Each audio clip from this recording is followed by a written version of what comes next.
Uma outra característica é a coragem.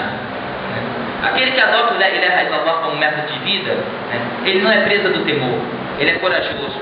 Por quê? Porque ele sabe que Deus está com ele, que ele está com a verdade. Então ele não teme, ele não teme nenhum tipo de ditadura, ele não teme Estados Unidos, não teme sionismo, não teme nada. Por quê? Porque ele sabe que Deus está acima de tudo. Diz Deus o Altíssimo, se referindo a isso: يا أيها الذين آمنوا من يرتد منكم عن دينه فسوف يأتي الله بقوم يحبهم ويحبونه أذلة على المؤمنين أعزة على الكافرين يجاهدون في سبيل الله ولا يخافون لومة لائم. Diz Deus o Altíssimo: ó vós que credes, quem de vós se apostata de sua religião, Allah fará chegar em seu lugar um povo que ele amará e que o amará, e que será humilde com os crentes, poderoso com os renegadores da fé, lutará no caminho de Allah e não temerá a repreensão de quem quer que seja. Então, ele tem a consciência, de que se ele está diante de uma injustiça, ele tem que lutar contra essa injustiça. Se ele está diante de uma inverdade, ele tem que mostrar a verdade, independente diante de quem quer que seja. E isso ficou expresso no hadith do profeta Muhammad sallallahu alaihi wasallam, que ele diz: Afdalul jihad kalimatu haqqin inda sultanin jahil. A melhor das formas de jihad, de empenho pela causa de Deus, é uma palavra justa e verídica diante de um governante tirano. Então, diante disso, o muçulmano jamais se torna acanhado ou temeroso da reação de quem quer que seja. Outra característica é a firmeza de propósito, a paciência. Ele pode passar por qualquer tipo de dificuldade, qualquer tipo de pressão, mas ele se mantém firme no seu caminho, ele se mantém paciente, porque ele sabe que Deus está com ele, Inna Allaha ma'as sabirin, que Deus está com aqueles que são pacientes e perseverantes no caminho. Então essas são algumas das características que tomam parte da personalidade do crente quando ele adota o La ilaha illallah de verdade nas suas vidas.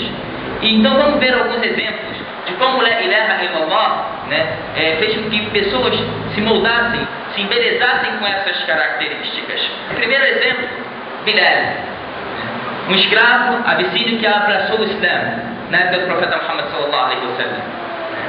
E o dono dele, diante do fato de ter virado muçulmano, exigiu que ele voltasse atrás e ele se negou.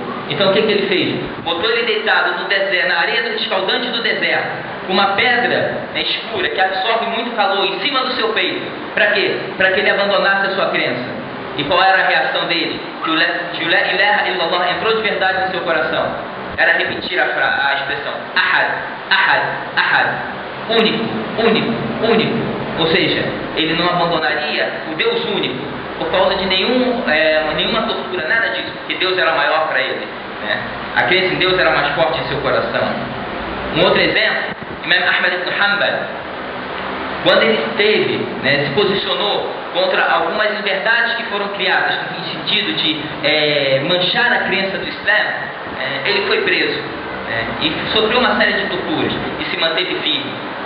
Ele relata que quando ele estava na prisão e que chegaram e iam chicoteá-lo, e ele é uma pessoa de corpo fraco, e era uma pessoa que não tinha uma resistência muito forte à dor, e ele o tempo todo falava que Deus não coloque a dor no meu caminho, porque eu não sei se eu vou suportar. Tamanha a sensibilidade que ele tinha. Ele, quando mandaram um cara forte para chicotear ele, e que iam levando ele para o local, passou por ele um homem. Aí virou para ele e falou: você é o Imam Ahmad, não é? Ele falou: sou. Você sabe quem eu sou? Aí ele disse: não. Ele disse: eu sou fulano de tal. Eu sou um dos grandes ladrões da região. E você pode consultar os livros de registro do governo e você vai ver que eu recebi mais de 18 mil chicotadas em obediência ao Shaitan, em obediência a Satanás, no caminho do desvio. Por isso, seja firme e aguente as chicotadas pelo caminho de Deus, para manter firme a religião de Deus, porque você tem responsabilidade com relação a isso.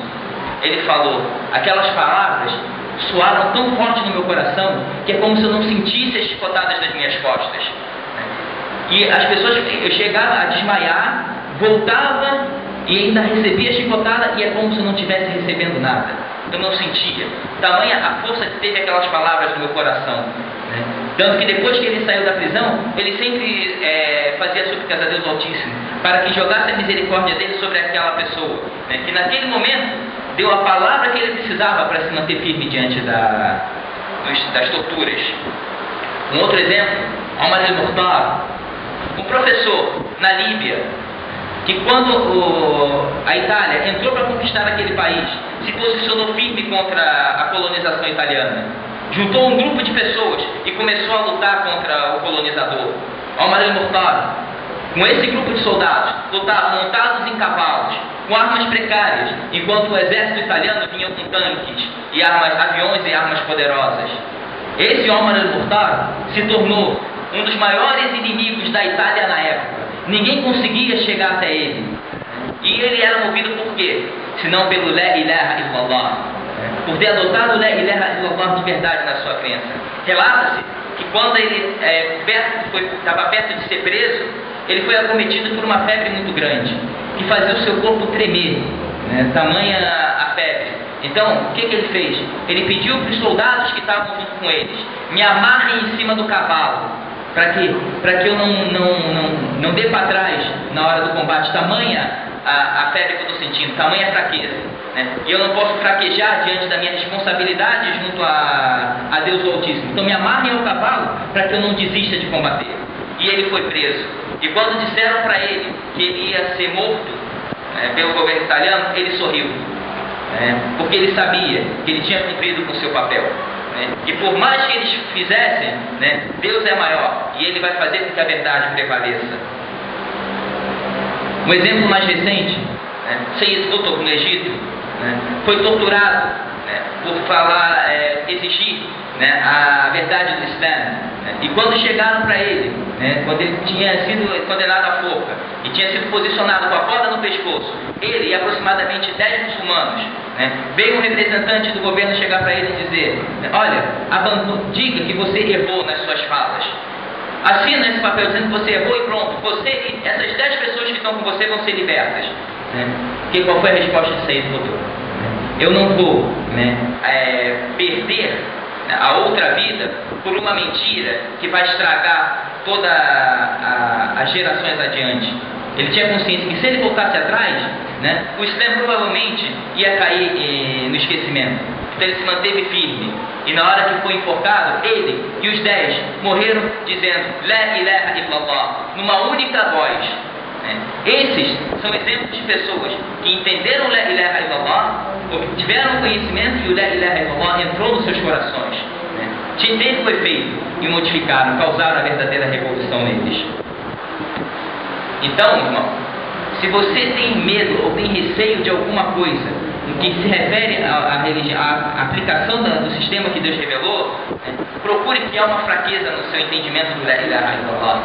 Se você se sente fraco diante dos obstáculos que aparecem na sua vida, ou diante dos obstáculos que se apresentam diante da implementação do método de Deus na sua vida, procure, que você vai ver que há fraqueza no seu entendimento do La ilaha illallah.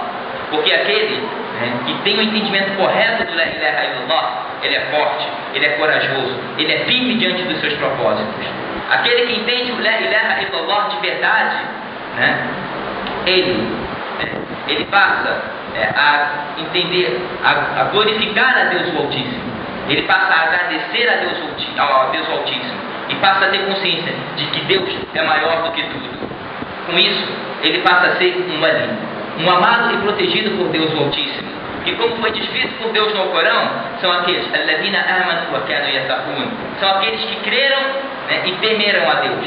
Porque aquele que tem Deus o Altíssimo como a maior coisa dentro dele, maior que tudo dentro do seu coração, ele jamais vai desobedecer a Deus o Altíssimo e jamais vai deixar de cumprir com o seu papel.